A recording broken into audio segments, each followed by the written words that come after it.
எல்லாமே வந்து என்னோட 2 மகள்கள் தான். அம்மா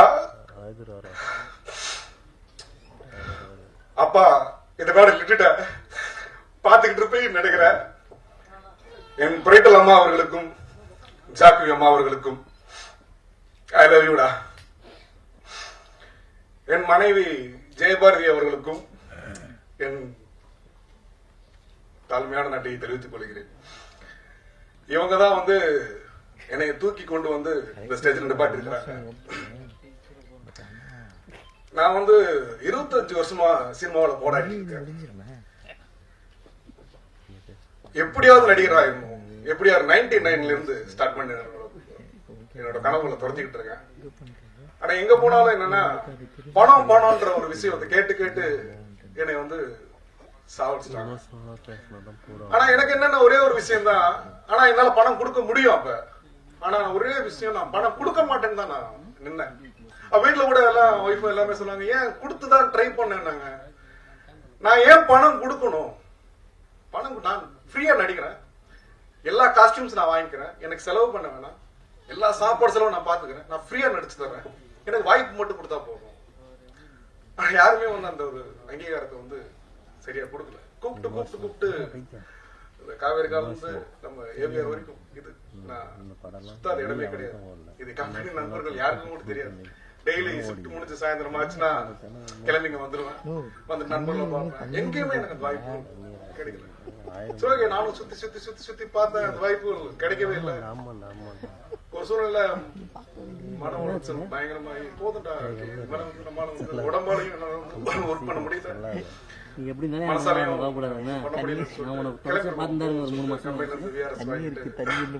வெளியே வந்துட்டு ஒரு சூழ்நிலை. சரி ஓகே, ஊருக்கு கிளம்பலாம், எல்லாம் ஃபேமிலி எல்லாம் வந்து ஊர்ல செட்டில் பண்ணிட்டு போலான்னு ஒரு பிளான் பண்ணும்போது திடீர்னு ஒரு சூழ்நிலை, ஏதோ ஒரு நண்பர்கள் வராங்க, வந்துட்டு போலாங்க, ஒரு சாப்பிட்டு எடுக்கிறாங்க. நம்ம ஏன் ஒரு சின்ன படம் எடுக்க கூடாது? சரி, எவ்வளவுக்கு எடுக்கலாம்?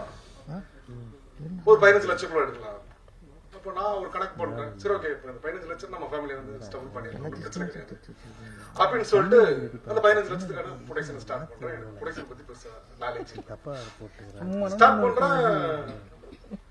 ஸ்டார்ட் பண்ணி உள்ள இறங்கிட்டேன், வெளியே வந்துட்டேன். அப்புறம் தான் அதோட வழிகள் தெரிய ஆரம்பிக்குது. 15 லட்சத்துக்குள்ள படம் பண்ண முடியாது, காலை வச்சுட்டோம், வாங்க மாட்டேன். அது என்னோட சின்ன விஷயம். ஒவ்வொன்னா குவாலிட்டி குவாலிட்டி குவாலிட்டி. இந்த கலைத்தாய் அந்த யாகத்துல வந்து கலைத்தாயோட யாகத்துல எனக்கு எல்லாத்தையுமே போட்டேன். நான் வாழ்க்கையில எல்லாத்தையுமே கொடுத்துட்டேன். இந்த கொடுத்துட்டு என்ன பண்ண போறேன்னு தெரியல லைஃப்ல. அப்பயும் என் மகள்கள் வந்து, அப்பா விடுப்பா பாத்துக்கலாம், அம்மா என்னம்மா நம்ம 15 லட்சம் எல்லாம் வந்து சப்போஸ் நம்மளை ஏத்துக்கிறாடி ஒரு பிரச்சனை இல்ல, 15 லட்சம் படம் போடுறோம், நம்மள ஹீரோவா ஏத்துக்கிறான பிரச்சனை கிடையாது அப்படின்னு சொல்லிட்டு படம் ஓடுது, ஓடல, ஓகே 15 லட்சம் நம்ம சேஃப்.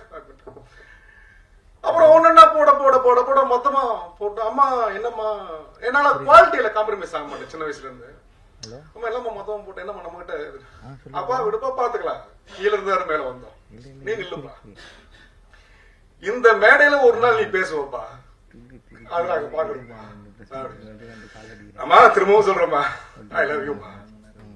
ஏன்னா எனக்கு சினிமா பின்னாடி கிடையாது, அரசியல் பின்னாடி கிடையாது, பணம் பலம் கிடையாது. ஒரு கடைக்கோடியில கூடலூர்னு ஒரு ஊர்ல இட்லி சுட்டு வித்துக்கிட்டு இருக்கிற ஒரு அம்மாவோட பையன் தான் அவன். இன்னைக்கு வந்து ஒரு நடிகனா நிக்கிறன்றது என்னால நம்பவே முடியல. எங்க வீட்டுல எல்லாரும் வந்து இங்க நிறைய பேர் கேட்டாங்க, என் வீட்டுல கூப்பிடலன்னு. என் மகளுக்கு ஒரே வாசனை, நான் தியேட்டர்ல உன்னை பார்க்கணும், அது வரைக்கும் உன்னை பார்க்க மாட்டேன், சரிம்மா அப்படின்னு சொல்லிட்டு இது பண்ண. அதே மாதிரி இந்த படத்துல ஒர்க் பண்ண எல்லா நண்பர்களுக்கும், ஏன்னா வள்ளிகள் நிறைய சந்திச்சாரு, நிறைய நண்பர்கள் எனக்கு உதவுனாங்க. சிவாடி செந்தில் சார், நிறைய பேர் எல்லாருமே, அதே மாதிரி ஒர்க் பண்ண எல்லாருமே பயங்கரமான ஒரு ஒர்க்கர்ஸ். ஏன்னா நான் என்ன நினைக்கிறேன்னா, இந்த சினிமாவில் வந்து பாத்தீங்கன்னா மேல இருக்கிறவங்க மேல வந்துகிட்டே இருக்கிறாங்க, படம் வர சேர்றவங்க சேர்ந்துகிட்டே இருக்கிறாங்க. இந்த அடித்தட்டு மக்களை கீழே ஒர்க் பண்றாங்கல்ல டெக்னீஷியன்ஸ், அந்த வழிகளை நான் பார்த்தவனா. ஏன்னா நான் ஒர்க் பண்ணதெல்லாம் ஓகே கிடையாதுங்க. இந்த லைட்மேன்ஸ் தூக்கிட்டு ஓடுறாங்க பாத்தீங்களா, சான்ஸே கிடையாது. Hats off to all technicians. ஏன்னா அவ்வளவு பேர் அவ்வளவு கஷ்டப்பட்டு ஒர்க் பண்ணும்போது அவங்களுக்கான ரெகக்னைசேஷன் பாத்தீங்கன்னா அன்னைக்கான சம்பளம் தான். ஏன் அவங்களுக்கு வந்து எக்ஸ்ட்ரா பண்ண யாருமே மனசு வர மாட்டேங்குது. ஒரு லாபம் வருது, அந்த லாபத்திலேயே அவங்களுக்கு வந்து ஏதாவது பண்ணணும்னு தோண மாட்டேங்குது. இன்னைக்கு நான் என்ன சொன்னா ஸ்டார்ட் பண்ற இந்த படத்தை, பட் அது நம்பிக்கையில தான் சொல்றேன், நடக்குமா நடக்கலாம்னு தெரியல, இயற்கையா தான் பாத்துக்கணும். இந்த படத்துல இன்னொரு லாபம் வந்தாலும் வருமானு தெரியல, இயற்கை தான் பண்ணணும். வந்தால் இனிமேல் OPRP ப்ரொடக்ஷன் எல்லா தயாரிக்கிற எல்லா படத்துலயும் வர்ற லாபத்துல 50% வந்து இந்த சினிமா துறை சார்ந்தவர்களுக்கும் தமிழக மக்கள் கஷ்டப்படுற மக்களுக்கும் தான் என்னோட பங்கு போய் சேரும். அததான் வந்து நான் வந்து எல்லாருக்கும் தெரிவிக்க.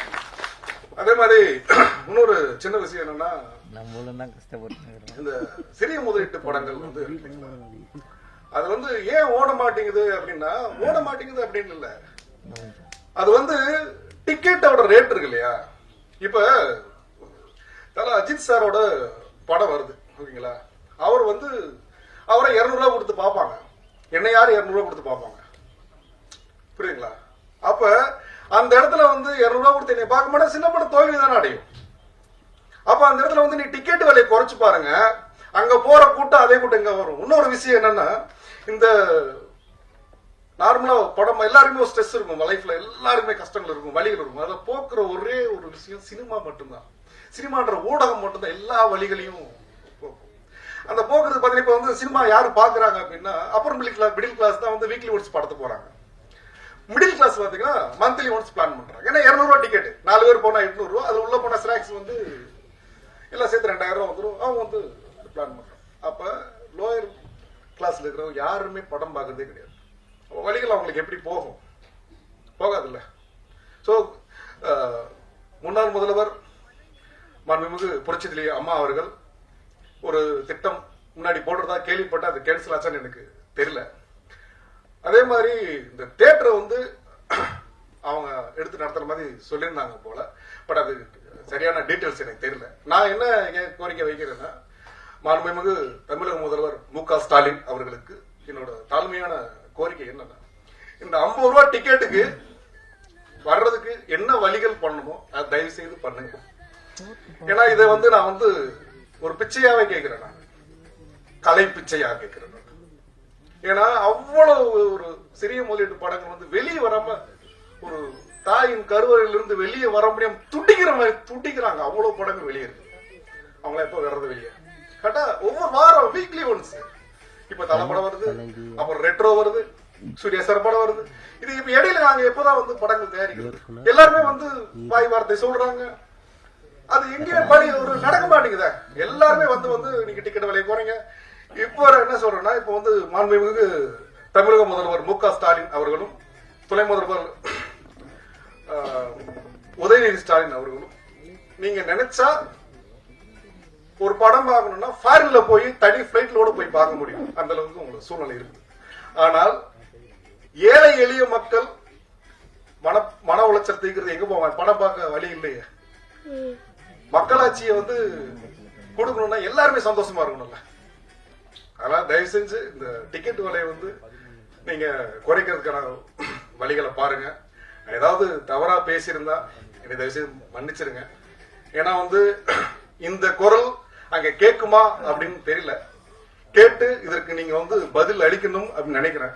அப்படி பதில் அளிச்சால் மட்டுமே இங்க மக்களாட்சி நடக்குதுன்னு ஒரு அர்த்தம்ன்றது மாதிரி நான் பதிவு போடுறேன்.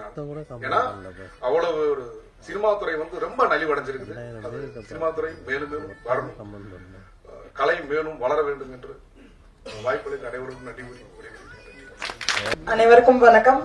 மீடியா ரெப்ரசன்டேட்டிவ்ஸ், ஸ்டேஜ் இருக்கிற டிக்னிட்டரிஸ் எல்லாருக்கும் ரொம்ப வணக்கம். ஃபர்ஸ்ட் ஆஃப் ஆல் இந்த சான்ஸ் எனக்கு கொடுத்த ரைட்டர் டைரக்டர் ரங்கராஜ் சார் ரொம்ப ரொம்ப தேங்க்யூ சார். நான் செகண்ட் ஹீரோயினா பண்ணிருக்கேன்னு மேம் சொன்னாங்க. எஸ், ஆனா கேரக்டர்ன்றது ஒவ்வொரு ஸ்டோரிக்கு ஏற்ற மாதிரி மாறும். சோ இதுல எனக்கு கொடுத்த கேரக்டர் என்ன பொறுத்த வரைக்கும் ரொம்ப ஒரு டிஃபிகல்ட்டா நான் எஸ்டாப்ளிஷ் பண்ணியிருக்கிற ஒரு கேரக்டர்.